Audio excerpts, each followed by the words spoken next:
এটা হলো ঘন্টা, এটা অনেক আগের পুরাতন। অভিনব এই দোকানের মালিক ফিরোজ মিয়া, যেখানে গেলে দেখা মেলে চোখ ধাঁধানো সব অ্যান্টিক জিনিসপত্র।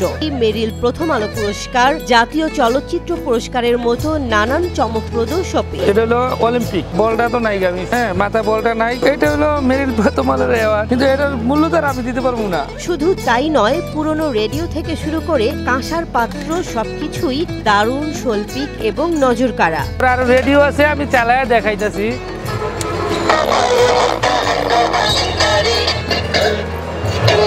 এই যে রেডিও চালু। ফিরোজের যাত্রা শুরু হয় শখের বশে। ফেরিওয়ালাদের কাছ থেকে এক দুটি পুরনো জিনিস সংগ্রহ করার মাধ্যমে আস্তে আস্তে তার সংগ্রহ এতটাই বড় হয়ে ওঠে যে একটি দোকান চালু করে বিক্রি শুরু করেন তিনি। দৈনিকে একবার দেখতে আসি, প্রায় দেখার মতো অনেক কিছু আছে। যে বুঝবো চিনবো উনাই আবার আমার দোকান থেকে কিনে নিব।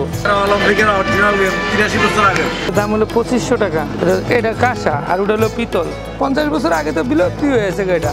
এই যে ডলফিন মাছ আছে, ডলফিন মাছ, এটার দাম 1000 টাকা। এটাও অনেক পুরানা। এই যে উট আছে, হ্যাঁ, এরপরে এই যে ঘোড়া আছে, ঘোড়াটাও অনেক ওয়েট।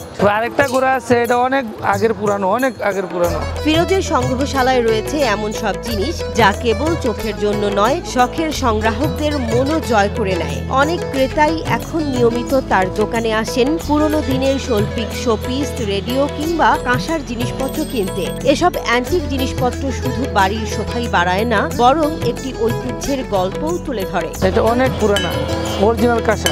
অরিজিনাল কাঁসা থাকলে এরকম বাড়ি দিলে দেখছেন শব্দ কিন্তু অনেকক্ষণ থাকবো। এটা শেষ হবে না, কাঁসাটা শেষ হবে না, পিতলটা শেষ হয়ে যাবো সাথে সাথে। যে বদনাড়া পিতল, এটা বাড়ি দিলে কিন্তু ভাইব্রেশনটা থাকবো না, বড় কিন্তু বাড়ি দিলে থাকবো না, কারণ এটা পিতল।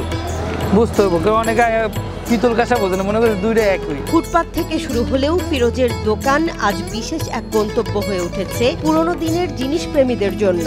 অলিম্পিক ট্রফি কিংবা মেরিল প্রথম আলো পুরস্কার দেখতে চাইলে গুলিস্তানের এই অনন্য সংগ্রহশালায় একবার ঘুরে আসতে পারেন। অলিম্পিকের অরিজিনাল 83 বছর আগে। টেপ রেকর্ডার আছে, অনেক আগের পুরানো টেপ রেকর্ডার দেখছেন, আইওয়া মেড ইন জাপানিজ। এই যে অনেক আগে, অনেকে এটার ব্যাটারির নামও বলতে পারবো না। এটার ব্যাটারি বলে চুনগাম ব্যাটারি। এই যে চুনগাম ব্যাটারি, এই ব্যাটারিও অনেক পাওয়া যায় না, শোপিস হিসাবে সাজায় রাখে যেগুলা, ঠিক আছে।